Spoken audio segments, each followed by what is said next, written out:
first thing we shot was the stuff with Drew Barrymore. And it was Drew's idea to play that part. Like, I think they were thinking her for Sydney. Okay. But Drew said, don't you think it'd be cool if this was a red herring and I play Cassie and I die in the first 5 minutes? Don't you think that throws it off? Because at that time, Drew was a very big movie star.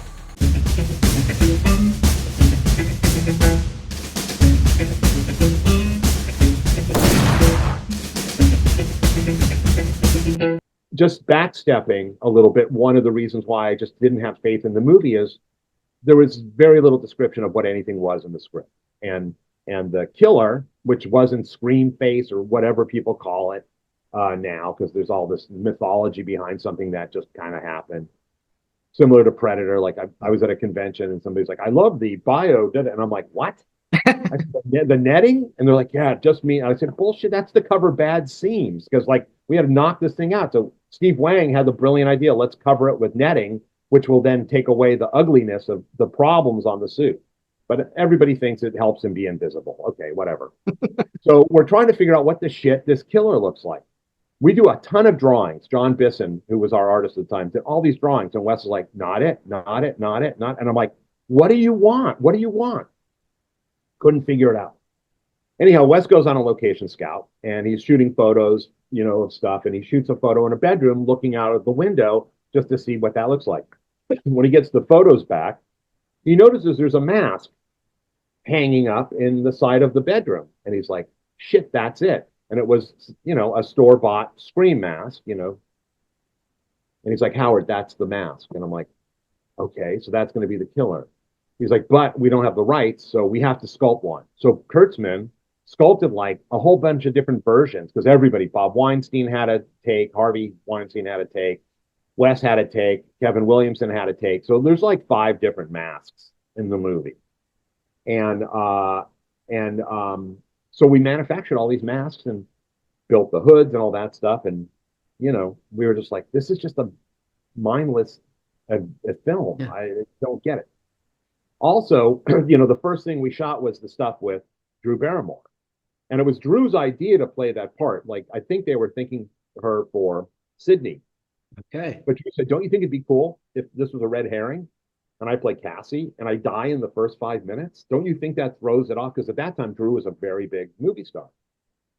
And Wes, I believe, obviously said, yeah, that's cool. Let's try that. And that's, we had Drew come in and life cast her. And we'd already worked with her on another movie. And she was lovely beyond words and built this dummy. And Bob Kurtzman went to set and did the whole opening of the movie. He did all the set work in that whole sequence.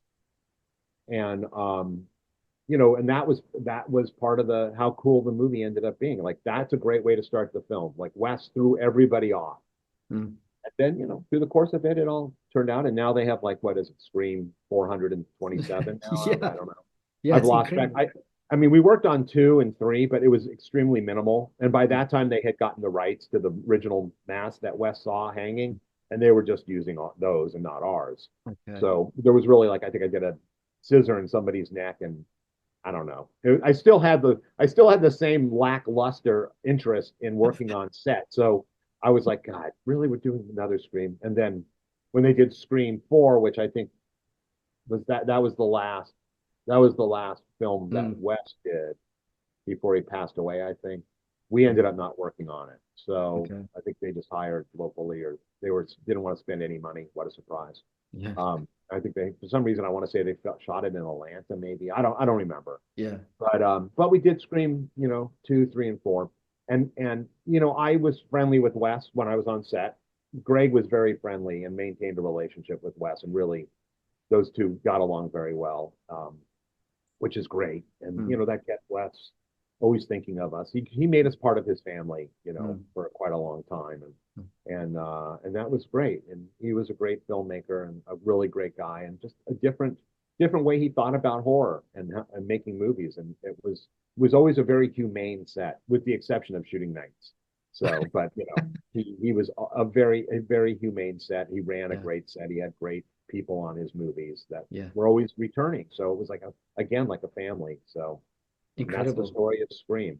What an incredible story, and thank you for just jumping spontaneously into it, Howard. It's quite amazing to me. Like I always for some reason had this idea that Wes Craven really sort of planned it out. He went, I'm going to sort of deconstruct myself with Scream, but the way you're explaining it, it's kind of like it just sort of happened. I think they threw a bunch of stuff on the wall and saw what stuck. But I was like, what is this movie about? Gaze into the abyss.